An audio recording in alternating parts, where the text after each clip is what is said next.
You are listening to the Maple Footy Podcast, the unofficial football podcast of the North. I'm your host, Sam Little. Find me on socials at SamLittle44 and the podcast at Maple Footy Pod. And now there's nothing left to say except for sit back, enjoy, and welcome to the show. Hello, yes, welcome back to the Maple Footy Podcast. And another week gone. If you celebrate Easter, happy Easter. And if you don't, then I hope you just had a great weekend. It was obviously a weekend full of football. So yeah, I mean, why waste time? You already know what's coming up. We're going to start with the Maple Start, move into some CPL talk, and then move into our Prem recap. So why not just get into it? So of course, we'll start off with our Maple Start and some MLS kind of stuff to kick us off here. We'll start with our three Canadian teams. Both CF Montreal and Whitecaps drew against. Montreal was Orlando and the Whitecaps was St. Louis. 0-0 both games. So, I mean, didn't really miss much if you didn't watch those. Nathan Saliba for Montreal had a very good game, as he always does, because he is the best Saliba in world football. And yeah, that's really all I have to say about those. With the Whitecaps, of course, have a massive week ahead of them. They face off against Inter Miami in the CONCACAF Champions Cup. Sorry, that competition has so many different names. I every time I go to say it, I'm like, please just don't say it wrong. So yeah, I mean, really outside that, there wasn't many talking points there. Of course, then Toronto FC grabbed their first win of the season. And what did I say last episode? Give Corbinu time. And what happens? He scores his first goal. Another, just a good moment, I think. I like Corbinu. I actually met Theo Corbinu. If you haven't heard the story, I met him at a gym here. He was working out. He walked past me, and I was kind of looking at him, and I go, I just kind of stopped him for a second. I was like, are you Theo Corbinu? He was like, yes, yeah. And then he was very nice. He was very nice. So I'm very happy for him. He talked all about Canadian soccer, and this was right before the Copa America as well. So he was talking about that. He was talking about his aspirations. And yeah, I mean, just from the little I got to interact with him, a very good guy. So I'm very happy that he got his moment here. And inevitably, it was a 1-0 game. He scored the winner in the 9th minute. It was not the best from Real Salt Lake, who kind of just let him. he grabs the ball off one of the defenders, and then to his credit, still not an easy finish, guides it into the bottom corner. 1-0, and that's game. TFC, I will say, has improved over these last few weeks. I think the addition of Flores to the starting 11 has helped them immensely. I'm a fan of Flores. I think he adds a lot to their midfield, and I think you can see that it alleviates a lot of pressure on guys like Jonathan Osorio. Even I know Bernadeschi's not a midfielder, but it feels like he doesn't have to do as much in the middle. He can kind of focus more so on his attack game. But that being said, both Bernadeschi and I believe it was Flores made some vital blocks on a free kick for Real Salt Lake in the dying 10 minutes of the match or whatever the time was. Sean Johnson made a couple of saves. So yeah, I'm not saying they've turned their season around. This is it. We're going to see championship contender. No, it's just, I think the little wins kind of matter. They've had a very tough start to the season, but this first win of the season I think is indicative of them slightly improving. So take the positives as you can, TFC fans. Hopefully that this kind of subtle increase kind of continues. So, only time will tell what this can lead to. But yeah, I think it's definitely a big positive for TFC at the moment. Some more MLS action, just because even though those are the only three Canadian teams, there are a few other Canadians on MLS sites. Nobody really did much of note, though. Portland drew with LAFC 3-3 in a thriller, so Pantemis doesn't keep a clean sheet, nor does Kamal Miller. And Olivier Giroud, shout out former Chelsea man, he scores a banger free kick. So, I mean, it was an entertaining match. I didn't watch the match, but from the highlights, it looked like a very entertaining match. And then, of course, Minnesota also drew, and if you don't know, Tanny Oluwaseyi and Dan St. Clair both play there, so a couple honorary Canadian teams, it feels like, in the MLS. But moving into our European boys, the Europe boys, Jonathan David grabs a brace and an assist against Theo Baer's Auxerre. Yeah, that's 25 goals on the season. I don't know how many goal involvements if you include assists. I did not write that down in my note. But yeah, he's incredible, isn't he? Like one of the best players in Europe this season, and he's been on fire. Another David who's been on fire is Promise David, who also bagged himself a brace. Another weekend, another Jonathan and Promise David goal to get us through. So very interesting how they could potentially line up together for Canada. I think that could be massive. We will wait and see. But more in the League Promise David plays in Belgium, so I kind of hopped a little bit there. But back into League 1, some of our other boys in France, Ishmael Kone remained on the bench for Rennes in a win. So yeah, Ishmael Kone, I don't know what's not clicking at the moment. He's obviously very good. We've seen it now for Rennes as well when he came off the bench those few weeks ago. Was it just before or just after our CONCACAF Nations League where Ishmael Kone comes off the bench, grabs a banger goal and a great assist, and then kind of feels like he hasn't really gotten a chance after that, which is interesting. So I don't know why he's not getting these chances, but he needs to because he is good. So I don't know what's going on there. But of course, Bombito and Nice grabbed a big 2-1 win in their European race, as did Marseille winning 5-1 over Montpellier. So some more Canadians could be playing in Europe, like European nights, I guess, like Europa, Champions League, all that. Of course, these guys are playing in Europe, but you know what I mean. And then, of course, in Scotland, Alistair Johnston played 77 minutes in a 5-0 win over St. Johnstone, as they look to have basically, Celtic wins the Scottish Premiership. Yeah, it's what they do. I'm not sure if it's mathematically confirmed. I don't think so. I didn't see anything about being mathematically confirmed, but, yeah. And then Junior Hoylett as well. His Hibs continued their hunt for European qualification with a 4-0 win over Dundee. So that is absolutely massive. And, of course, over this last week, the NSL debuted, and Quinn scored the first ever goal in NSL history. They scored a penalty in around the 20th minute, give or take a couple of minutes, as the Vancouver Rise FC beat Calgary Wild FC in the inaugural NSL match. So that is absolutely massive. And then, of course, AFC Toronto hosted Montreal Roses, but it was not roses for AFC Toronto. It was only the thorns, as they lost 1-0 to Montreal.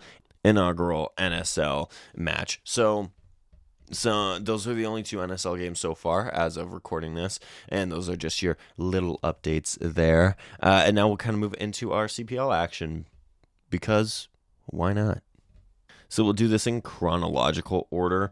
We'll go with the Friday night game, which was broadcast on TSN, and if you did watch it, you were in for a treat. It was a very good game. Vancouver, by the way, who said Vancouver would draw?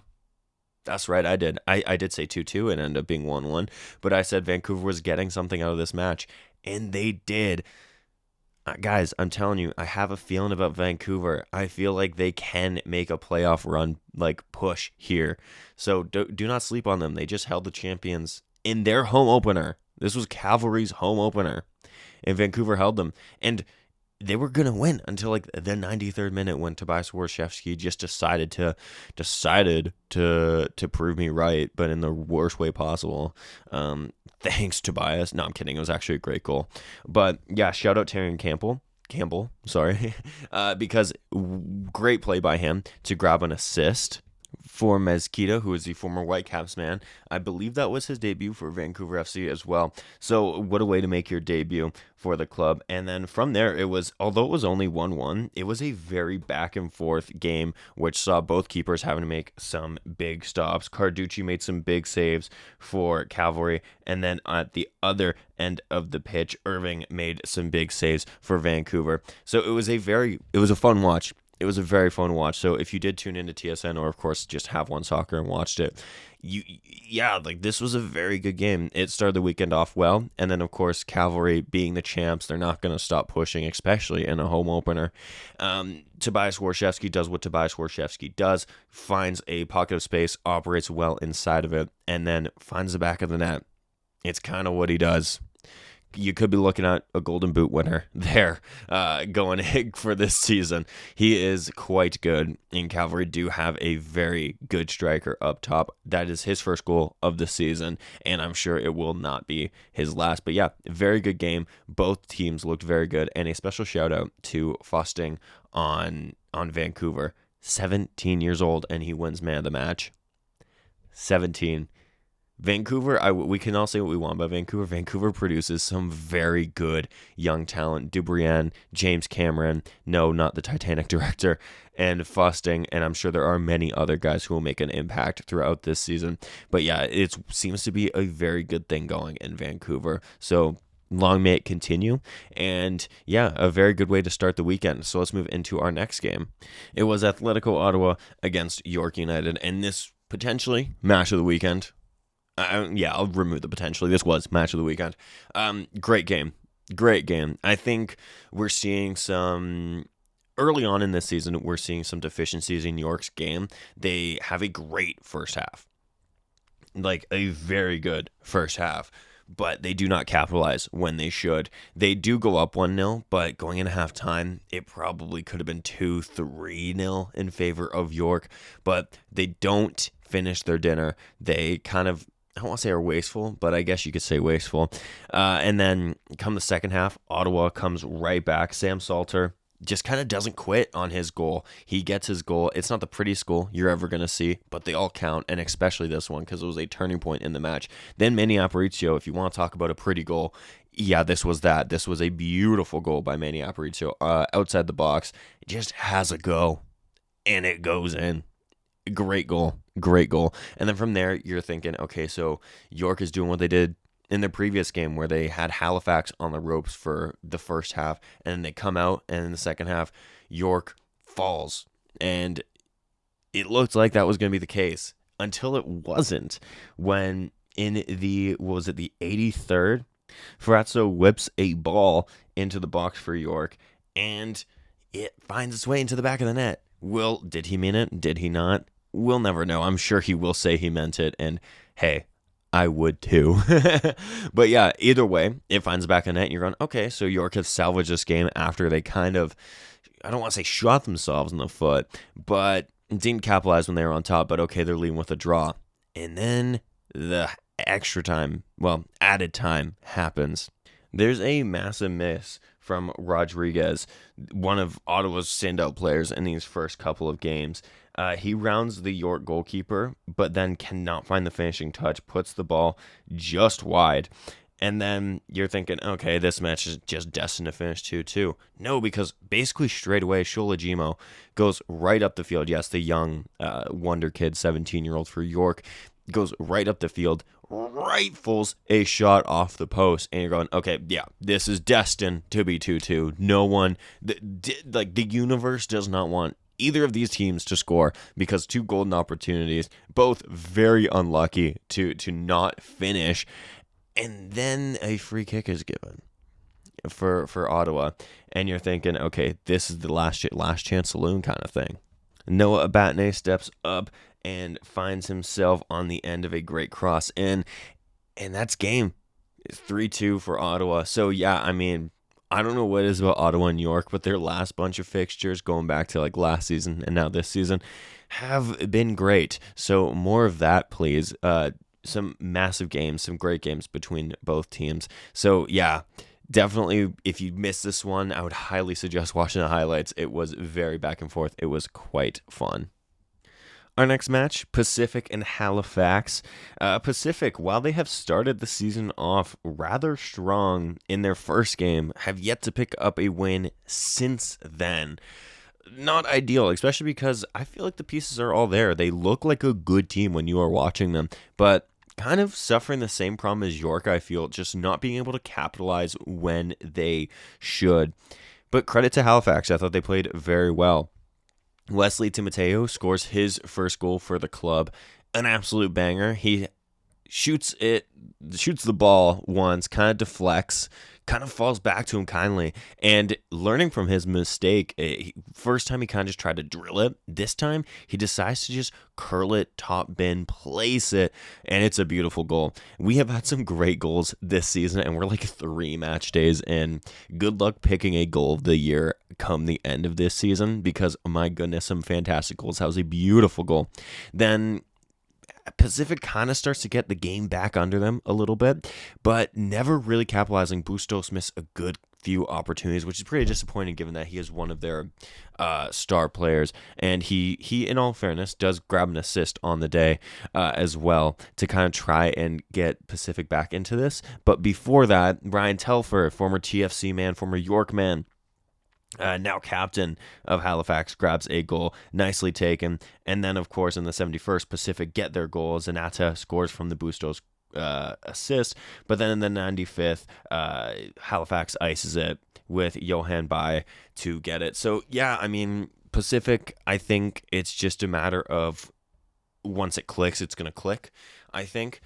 And for Halifax, just keep doing what you're doing. It was their home opener. They looked very good. They looked up for it. Crowd was really into it. Team looked very good. And yeah, I mean, I don't really have much more to say on it. I missed a little bit of this match because I had to go down to Hamilton Stadium to watch Forge. But yeah, from what I did see, I saw all of the first half and then a good portion of the second half.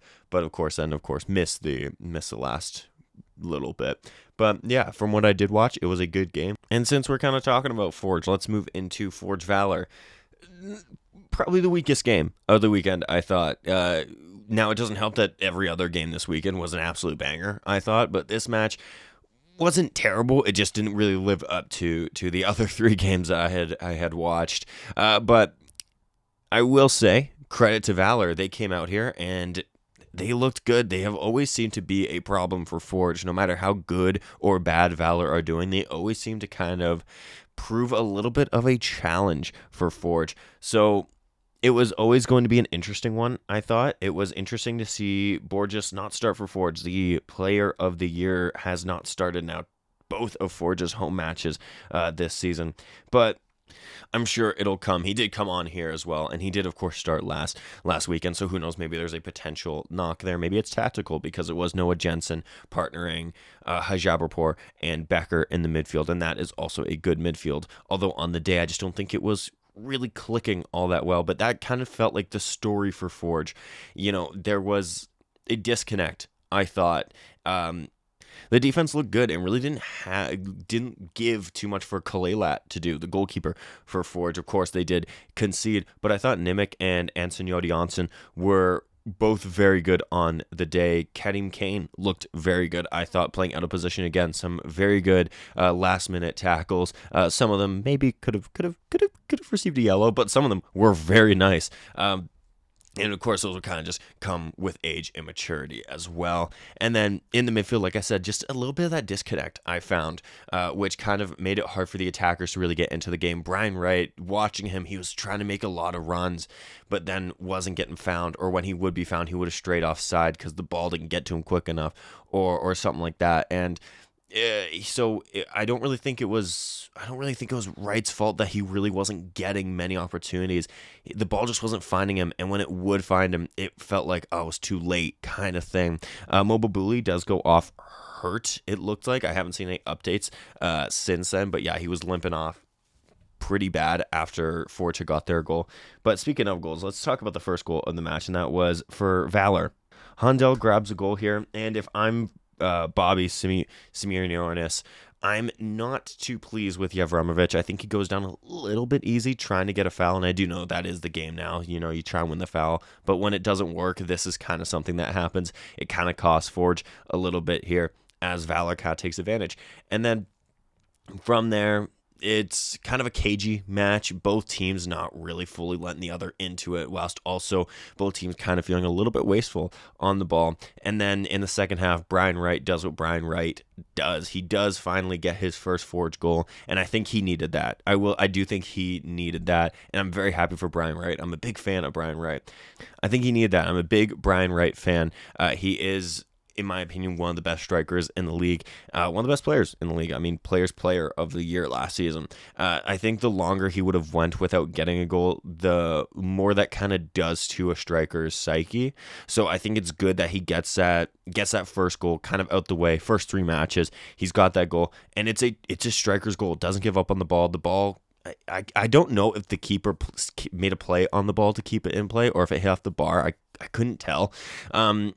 But regardless, Brian Wright just kind of hangs in the box and waits for the ball to drop. Says, "Thank you very much. I'll take that first goal in orange for Forge." And it's well deserved. I think he's a very good player. He's deserved that. And from there, Forge kind of woke up a little bit more, especially with the introduction of Chouanier following the substitution of Mobile. I thought Chouanier looked very good when he came in off the bench, looked very lively, was willing to take on a man or two. There was that one moment where he danced through 3 or 4 Valour defenders, and it was very nicely done.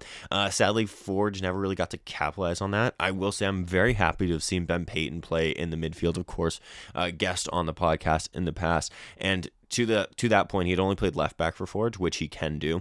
But this was his first time in the midfield, and I thought he looked very good in the midfield.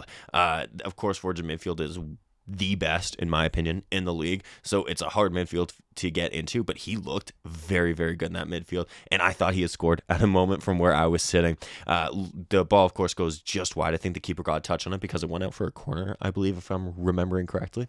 But yeah, I think he looked very good. So shout out to Ben Payne. And another former Maple Footy man that looked good was Maxime Fillion. Great cameo. Just ran his socks off, earns a penalty for Forge as well, which Nimick ultimately missed. But yeah, he looked very positive, so very happy to see those guys doing well, of course. But yeah, in the end, not enough for Forge to get the win. But still, of course, still positives for Forge to take, and some positives for Valour to take as well. So we'll see what next week brings, and stick around for the end of this episode because I will give my CPL predictions for that round of games. I predicted most of these games pretty well. I predicted a draw for Vancouver and Cavalry, which did happen. I predicted the scoreline and winner correct for Ottawa and York, and then I believe I said Halifax would win. I said Forge would win. So Halifax did win. I don't think it was a scoreline predicted, but Forge, of course, the only one that let me down. They drew. They did not win, but that's okay. We still love our boys in Hamilton. But yeah, we'll kind of move into our Prem recap if that is what you are here for. So let's kind of get into that. So if you're new, we go match of the weekend, biggest winners of the weekend, biggest underperformers, best performance, moment of the weekend, relegation zone, European places, and title race. So yeah, let's get cracking, baby. I will say I do owe Bournemouth an apology from last weekend because I recorded my podcast before they had played last week, and they actually won. I had said I wouldn't be shocked if they dropped points, but they won their game last week. And then, yeah, so I look bad there. But speaking of games that have not been played, I'm recording this before Tottenham and Nottingham Forest play. I will say I think Forest are going to win that, but who knows? The Premier League is very unpredictable at the moment. But yeah, we'll start with match of the weekend here. And I think I got to go Villa and Newcastle just for the importance of it for both of these teams and just the sheer intensity that Aston Villa played this at. They were not losing this. It wasn't happening. And I'm legit talking from minute 1. Ollie Watkins, he scores in the first minute, who is continuing a very good season that he's having.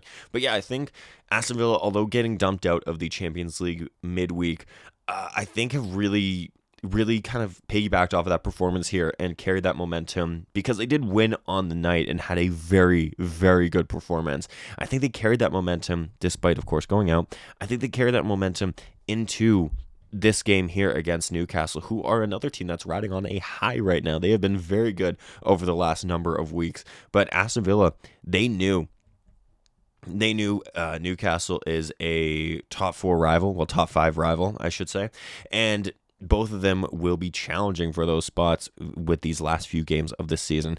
And I think it was a massive win, and it was a great win for them. It was a great game. 4-1. Newcastle does kind of get back into it, but my goodness, Villa then just turned it up. It was 1-1 going into halftime. And then Ian Maatsen, former Chelsea guy, scores. The poeticness of it, of a potential former Chelsea man costing Chelsea a Champions League spot. You cannot write this stuff. Ian Maatsen scores an assist from Ollie Watkins. Then there's an own goal from Dan Burn. Then 2 minutes after that own goal, Morgan Rogers, one of my players of the season, assists Onana. So yeah, they just weren't losing. They just were not losing. And I sent this text out after the, I believe I texted my dad, actually. It was either my dad or my buddy, one of the two. And it was after the PSG loss. And I was like, it's going to be a shame if Villa doesn't re-qualify for Champions League next season, because they were so much fun to watch, and they're such a good club at the moment with a great project going on with some great young talent. I would love to see them back in Champions League, of course not at the detriment of Chelsea, but I would love to see them in the Champions League spots again, because they have been on an absolute tear. Unai Emery, one of the managers of the season, one of the coaches of the last few seasons, in all fairness, he's been phenomenal for them. And Newcastle, I think this is just a bump in the road. I do think that they'll bounce back. Will they bounce back enough to get Champions League? I don't know. Those spots are still very tight, so Newcastle are definitely not down and out from here. But yeah, very good game.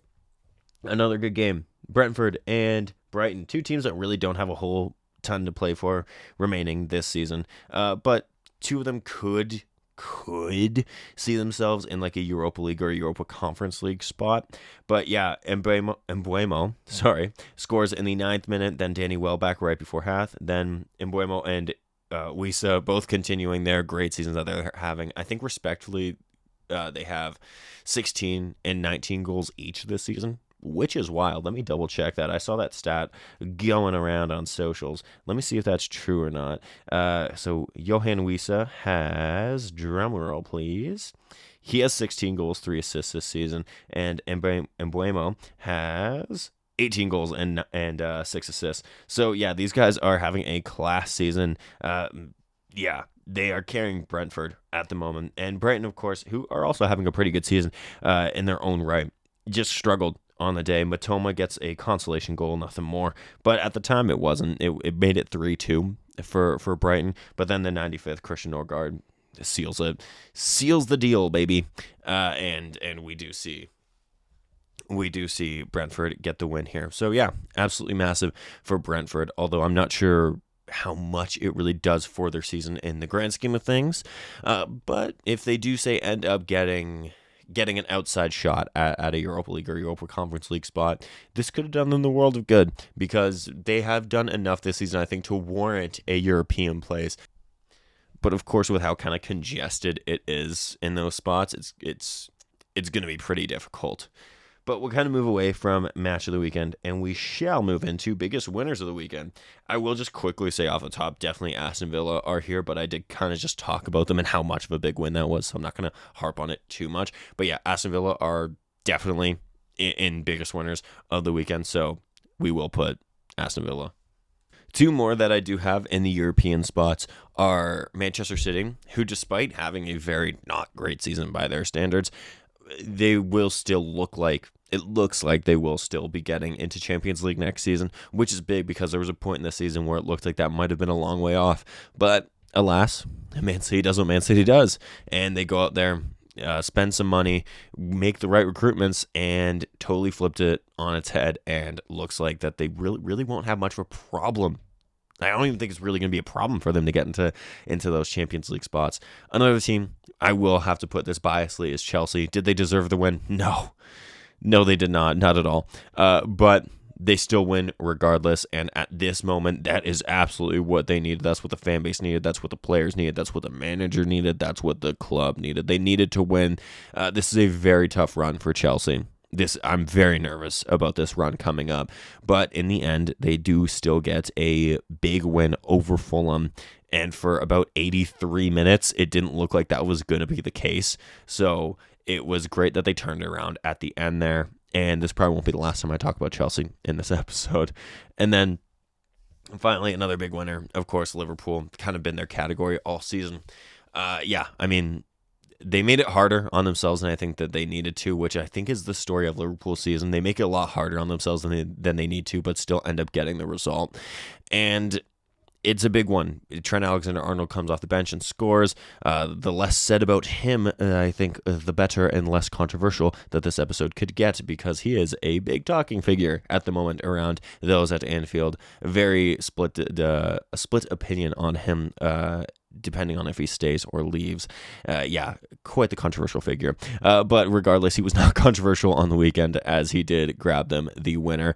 And it was a very nicely taken goal. And if that is his last contribution to Liverpool Football Club, it's quite the good one. Not if you're a Leicester fan, though, because that is the goal that sealed their fate. So, have to put Liverpool here because they're I think it's 3 points now off of winning the title, and they could do it as early as midweek if Arsenal loses to Palace. And then I think if Liverpool wins at the weekend, they win it regardless of the Arsenal result midweek. So if Arsenal wins midweek, I think Liverpool just need to win at the weekend, and they win the league. So we'll see. I believe that that's the case. I do know that they just need 3 points. So that's pretty big. And we'll kind of move away from the winners and we'll talk about the underwhelmers. And since we're kind of on that game, Leicester, it's really just confirmation of what we've known since October. Leicester are not staying up. They are going down. And as I kind of said for Southampton, I do feel bad for Leicester fans. They are a very good group of fans. Of course, that club has a great story. That whole league title win all the way back in 2015, 2016, the FA Cup win, the near Champions League qualifications, and then Europa League qualifications from that. And then it all kind of fell apart. And then they got relegated, and then they came back up, and then they got relegated again. So I'll be interested to see kind of what some of their good players will do. Jamie Vardy also getting quite up there. Was that the last time we see Jamie Vardy in the Premier League? I think there's a likelihood of that. And it's a shame because he has been a very good player for that club and a good servant. Like I said, I feel bad for the fans, for the most part. Some of those players I do feel for, because you could tell they gave it, like the goalkeeper on the day, he gave it his all. Jamie Vardy, I'll always feel for, just because of I've always loved Jamie Vardy, but of course, for the most part, feel for the fans more than anyone. And yeah, it's a shame, but 3 teams, I guess 3 teams have to go down. But yeah, it just still sucks, right? But we'll kind of move on from Leicester and we'll talk about another underwhelmer. Manchester United, after a massive win in the Europa League, they then come out and lose to Wolves at home. Yep, somehow. And that's really all I have to say about that. And then another underwhelmer, I would say, is just West Ham, just because as a whole, I think they have an extremely underwhelming season. If it wasn't for the bottom 3 teams being so bad, I think you would have seen West Ham really struggling to stay up this season. But of course, that's not how it works. But they haven't been good this season, really, at all. The managerial appointments have really backfired, I think. Jeroboam has had a great season, as he seems to always do for West Ham. If they lose him, I think they're really in trouble. But I haven't seen anybody linked with him or anything. That's just me saying if he leaves, then they could be in deep trouble. But yeah, a draw with already relegated Southampton, it's not good. It really isn't. This is a Southampton team that really doesn't have anything to play for at all. They just have 5 more games or 6 more games, however many more games it is. And that's it. They're just playing these because they have to. Their season's done, and you can't even get it done. Now, I know West Ham really doesn't have anything to play for either. But yeah, it's bad when your striker, Nicholas Fulkrug, is coming out after the game and literally saying, you played like shit. Those are his words. Those aren't my words. Those are his words. It's not good. I'll be interested to see what West Ham does in the summer, because you never know. Like if it's like this next season, they could be genuinely struggling in a relegation battle. So we'll have to wait and see. If I'm a West Ham fan, I think I'd be a little bit concerned. I'd be curious to see what West Ham fans are saying. I did see a few of them kind of very not happy after this game. But yeah, I'd like to know the general consensus around the Hammer fans. So, if you know any or you are any, hit me up. I would like to know. But we'll kind of move away from underwhelmers. We'll move into best performance of the weekend, and we're kind of going to go back to the Aston Villa game, and I'm just going to say, I've done this before, and I'm going to say Aston Villa as a whole, they knew what they needed to do, and they did it. They were phenomenal. And Morgan Rogers, of course, he'll always kind of be one of the top mentions for me, but Ollie Watkins as well had a phenomenal game. Matty Cash had a very good game as well. And I mean, Matty Cash has struggled with a lot of injuries this season, so it's very nice to see him kind of getting these moments. Tyrone Mings, Kwanzaa, Matson as well. Just really all of them. Asensio, Watkins, McGinn, Tielemans, Camara, all of them. Very good. Very good performance from Villa. Like I said, knew what they needed to do, and they did it. So, just class, really. Now we'll kind of talk about a specific player. I will probably be extremely biased here, and I'm going to say Pedro Neto. I thought he had a very good game on the weekend. I saw a lot of Chelsea fans were kind of shitting on him before his goal, and I thought he was very good before his goal. He took a little bit to grow into the game, but I think once he grew into the game, especially in the second half, I thought he was great. He probably could have left the field with a couple of goals, but he made the most of his most important opportunity. Takes a turn, takes a shot.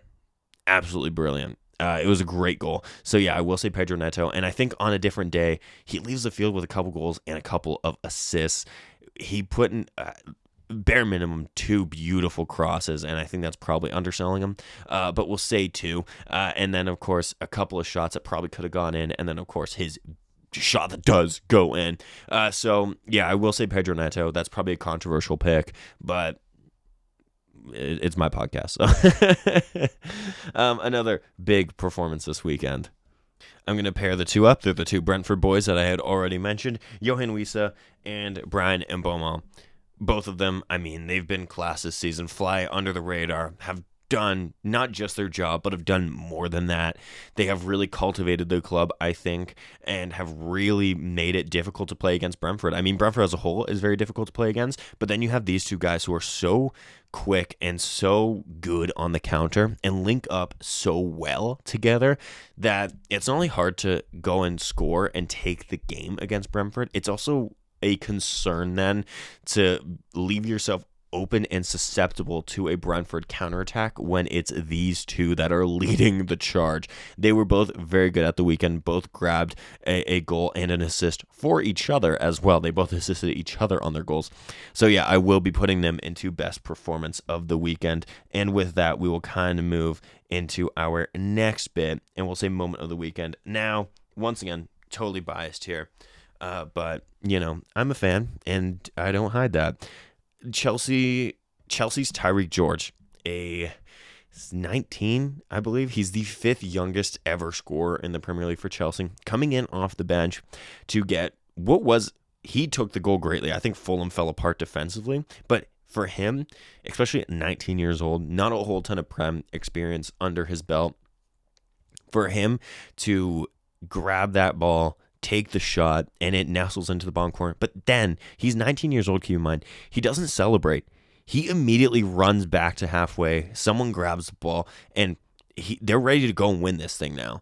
And I think that's massive. And, the way that I've pumped up the tires of some of the Chelsea boys, you would think I was very happy with the performance. I was not. For about 83 minutes there, I was in a terrible mood. They were playing awful. They weren't good. And then Tyreek George, his goal changed it. And him and Pedro Neto really dig Chelsea out the hole here. And yeah, just Tyreek George being so young and so yet mature a little bit to not go and celebrate that and go, oh my gosh, I just got my first Premier League goal, because understandable, that's amazing. He goes, no, like, let's go get another kind of thing. And I think that's massive. So I will put that as my moment of the weekend. Relegation zone. I mean, nothing has changed except for the fact that Leicester have officially been relegated. Southampton already relegated. Leicester now joining them. Both of them will be playing championship football. And then just above them is Ipswich, who, I mean, still mathematically are alive, but they're not alive. I'm sorry. I was rooting for Ipswich to kind of stay up at the start of the season, for most of the season, really. But then it kind of became clear that they were not going to be staying up. And like I said, mathematically, they could still, but it's not happening. Above them is West Ham now and Tottenham. Wolves are no longer 17th. They're up to 15th now. They have leapfrogged West Ham and Tottenham, moving up to 15th. But depending on the Tottenham result, Tottenham could go above Wolves again. So we'll see on that. But yeah, Wolves, Tottenham, and West Ham really the closest to Ipswich, and there's 15 points between Ipswich and West Ham. So yeah, I would say that it's pretty safe at the moment. And then we'll move into Europe. I will just focus on Champions League, guys, because I think that now there is a definitive line between who can get Champions League and who can kind of get Europa League. Bournemouth, Fulham, they have a very big outside shot of creeping into European places, but I just don't see it happening. And then in 7th, 6th, 5th, all on 57 points, Chelsea, Forest, and Villa. Chelsea leading the pack in 5th, then Forest, and then Villa. That goal difference separating them, and then just a point ahead. All three of those is Manchester City, and a point ahead Manchester City is Newcastle. So 2 points separating 3 to 7. Going to be a very interesting end to the season. I know last episode I had kind of laid out each team's next few games, and I had noted that Villa and Chelsea have the two most difficult runs, I think. So it'll be interesting to see. Both of them have now won. Villa more convincingly than Chelsea, but both of them have won in this first little bit of the run. So that's a good way to start it, but now you kind of need to continue that. And then, of course, Newcastle doesn't start their run all that great, but there's still a lot of time to go. Who did Newcastle have in their run-up? Let me quickly see.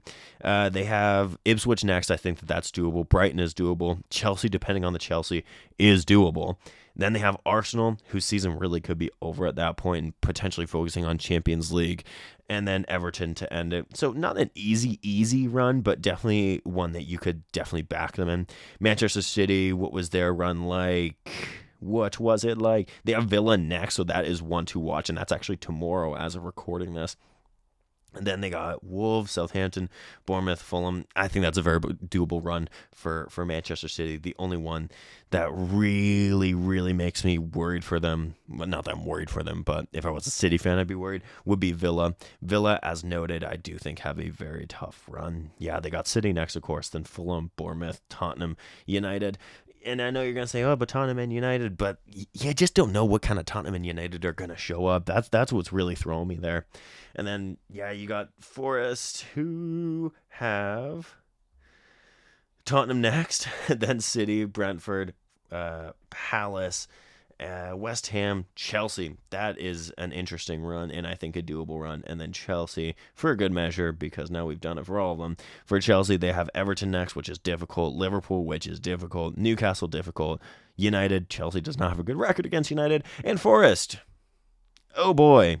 Yeah, not great. I don't think that those are some very tough runs. As I've noted, I think Villa and Chelsea have the two most difficult runs from there, but it is very tight in those spots. Villa, Chelsea, Forest, Newcastle, City are all going to be making this a very interesting end to the season because, as we know, moving into the title race, title is basically decided. It's done, guys, and it has been done for quite some time.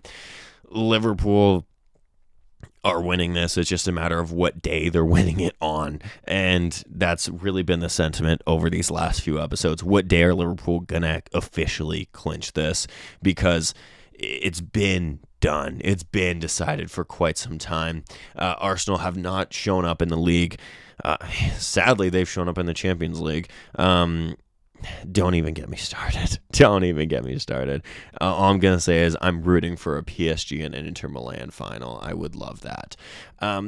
But yeah, Arsenal not showing up in the league as they have in the Champions League.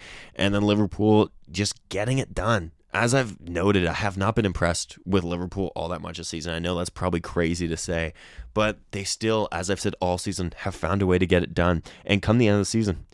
it's going to be hard to say that they don't deserve it, because they have deserved it, regardless of how they've played, regardless of really anything. They've been the best team. They just have. They've found a way to get the results, even against Leicester at the weekend. They didn't play that great. They were not that good, but they still win.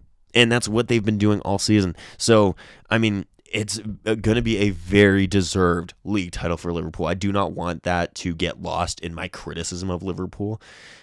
It's a very deserved league title for Liverpool. They definitely 100% deserve this. And those fans, I'm glad that those fans will get to celebrate this, because I know when they had won in 2020, fans did celebrate. Let's be honest, they did celebrate, but this time they get to be in the stadium to celebrate it, unless there is an absolutely massive just Liverpool losing streak on the horizon, which isn't going to happen, but they're winning this league title, and it'll be very interesting to see how Anfield reacts to that. So it'll be very fun. And yeah, like I said, it's deserved. It is deserved. So we'll wait until they mathematically, officially 1000% have clinched it. But it is done. No one's catching them. And, they deserve it. So to end the episode, I will be doing what I did last week. I will be doing a Canadian Premier League, I was about to say Premier League, a Canadian Premier League prediction. So let's kind of get into that. All right, so it starts on Friday night with Halifax traveling to Valour. I'm going to say Halifax. I think Halifax takes it. I've been very impressed with Halifax. I will go 2-0 for Halifax. Yeah, I'm comfortable with that. Then the next match is Cavalry and Ottawa. I think that could be one to watch. I think that could be a very good game. I'm going to go 2-1 Cavalry. I feel like that might be a little bit low, but I will say 2-1 for Cavalry. Then Vancouver Pacific. I honestly, despite Pacific having lost their last two, I really do think that they have had, this is going to sound really dumb, I think they've had a good start to the season, despite the results, if that makes any sense at all. They've looked good, just not clinical. Yes, I know you're probably going, well, that's not how that works. I do apologize. But I have liked how they looked. With that being said, I can't go against Vancouver, because I've been talking them up. I can't go against Vancouver. I'm sorry. I'm very sorry. I'm going to go with a crisp 1-0. That's so low. There's no shot that this is a 1-0 game. I'm going to go 1-0 Vancouver. Taryn Campbell will get the winner. And then we'll go to York Forge, the final one of the weekend. A little bit of a derby, this one. You know me, I'm not ever going to go against Forge. So we're going to go with a Forge. Oh, man, I don't want to say another 2-1. We're going to go Forge. We're going to go Forge 3-1. I think I predicted Forge 3-1 last weekend as well. We're going to go 3-1 Forge, and that kind of wraps up the prediction. So yeah, watch the CPL, watch the NSL. There's more games this week as well. And of course, watch the Premier League. Watch all Canadian football, and then watch some English football as well, because why not? But that does wrap up this episode of the Maple Footy Podcast. Thank you so much for listening. If you haven't yet, check out my interview with Forge FC's Noah Jensen. It is a great one. I say extremely biasly, but it is a great one. So definitely check that out if you haven't, or if you have, why not give it another watch or listen, depending on how you consumed it. But yeah, outside of that, keep watching Canadian footy, and until next time, cheers everyone. And that was your Maple Footy Podcast. Thank you so much for listening. Check my socials for any and all future updates. Remember to support Canadian football, be kind, and until next time, live, laugh, little.